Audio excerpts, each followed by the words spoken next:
What's up? What's up?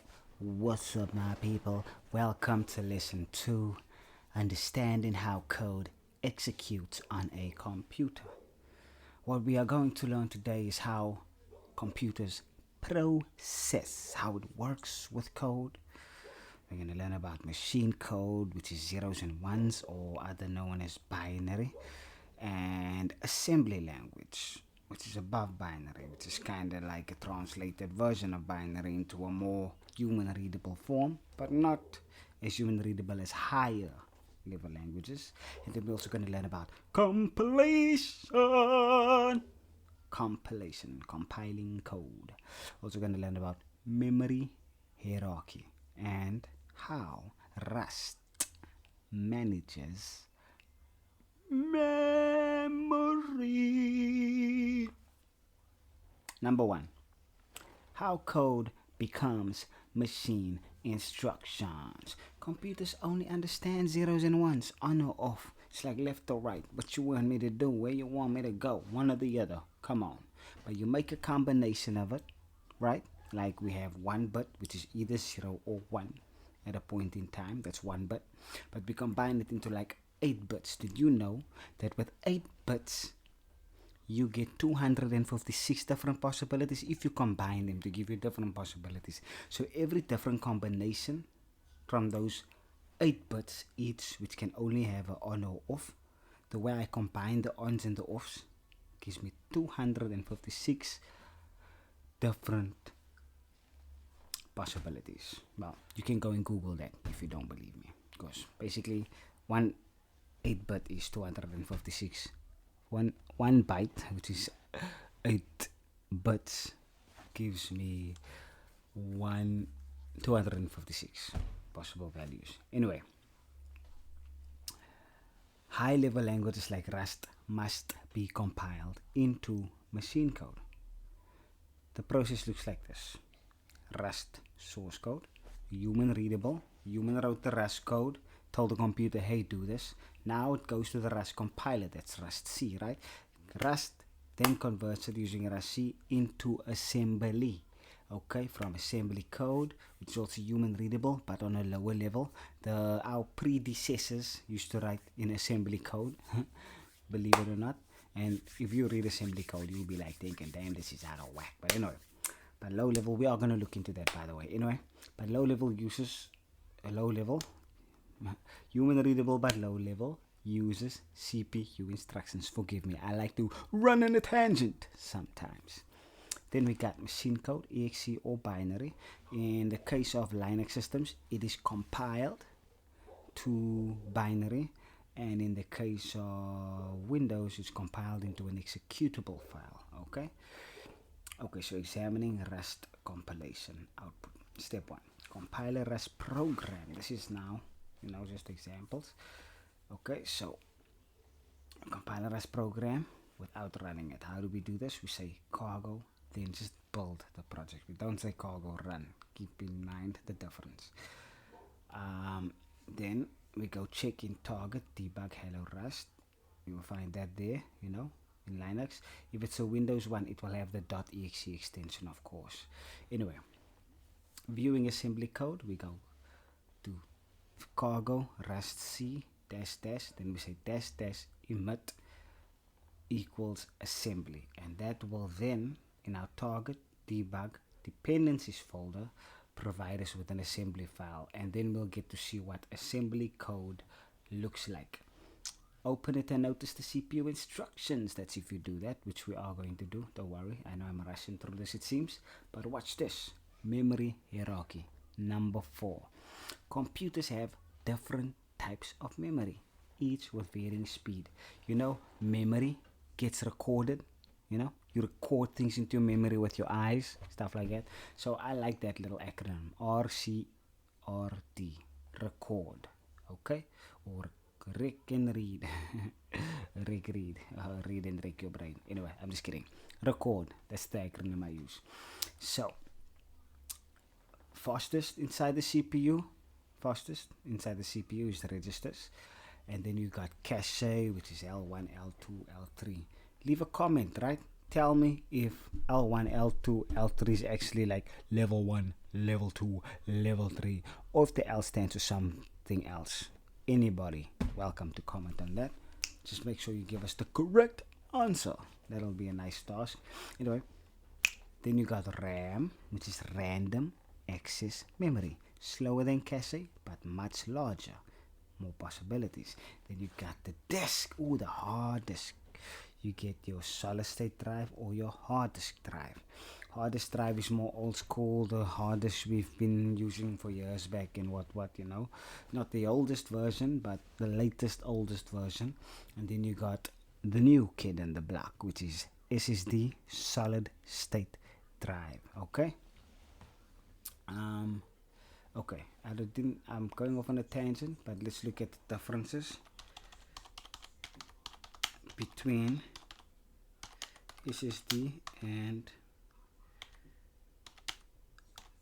HDD. Cool.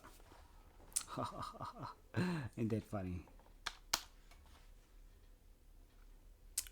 SSD solid state drives use flash memory for storage, offering faster speeds, lower power consumption, and better durability than hard disk drives, which use spinning platters. Hard disk drives, however, offer larger storage capacity at lower cost per gigabyte. Who would have thought that these two each have their own perks, huh?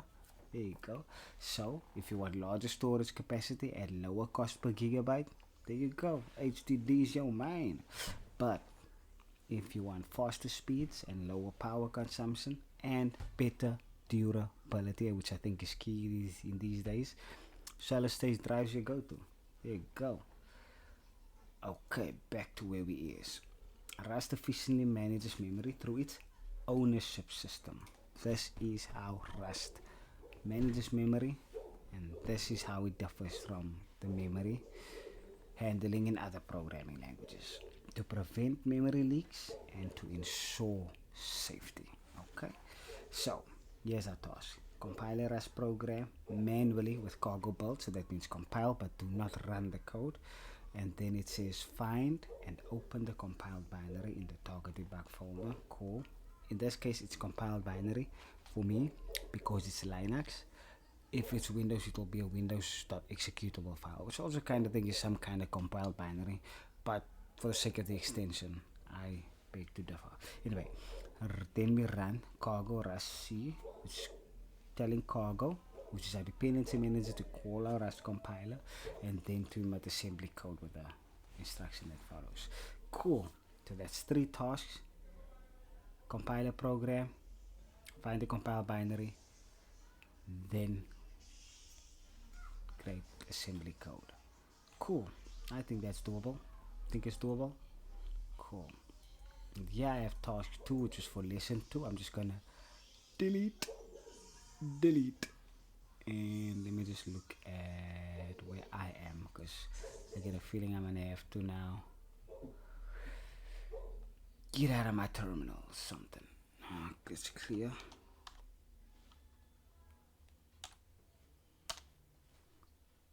Yeah, we're in task 2, so this is gonna cause me some trouble, but bear with me. There you go. You see, it took me back to desktop, so I say cd desktop /main /code /rust. Bam, back in Rust it is. Cool. Back in my folder. Just clear again, have more space. Bam. So what am I gonna do? I'm gonna say cargo, give me a new project, and we'll call it lesson 2, just for the sake of this lesson. Bam, there you go. We got our lesson 2, right? It's right over there. Cool. So now we're gonna change this, right?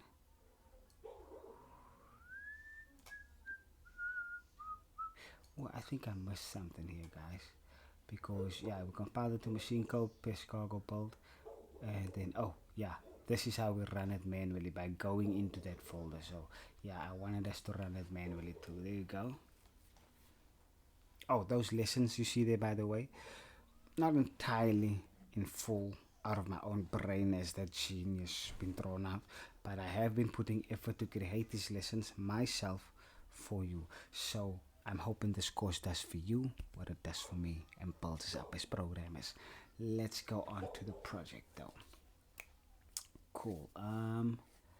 So we have our project. Here you go. This will be listen to rocks. That's about it. Cool. That's all I'm gonna do. Listen at rocks. Listen to rocks. Save. There you go. I'm going to then, since we're in Rust, cd right into lesson 2. Why do I cd into lesson 2, you may ask? So that I'm inside my folder that contains the toml file I want to interact with. This one is the dependencies for lesson 2. If I'm going to use cargo is going to look for that toml file to begin with for the dependencies. So I'm inside my file. Cargo will be able to find the toml file. Now I say cargo build. Looks for the toml file, finds the project, yada yada, does its thing. Bam! There I got a cargo.log file, there I got a target folder. So if I look here, target, debug, there you go, lesson 2. Okay, so now what do we do after that, huh? We run it. How do we run it? We say dot dash, we're in our lesson 2 folder, right? Then we go to our target folder in our lesson 2 folder. Then we go to debug in our lesson 2 folder, and we call our debug, we call our source code or compiled binary code by name. In this case it is lesson 2, and voila, lesson 2 rocks. Bam!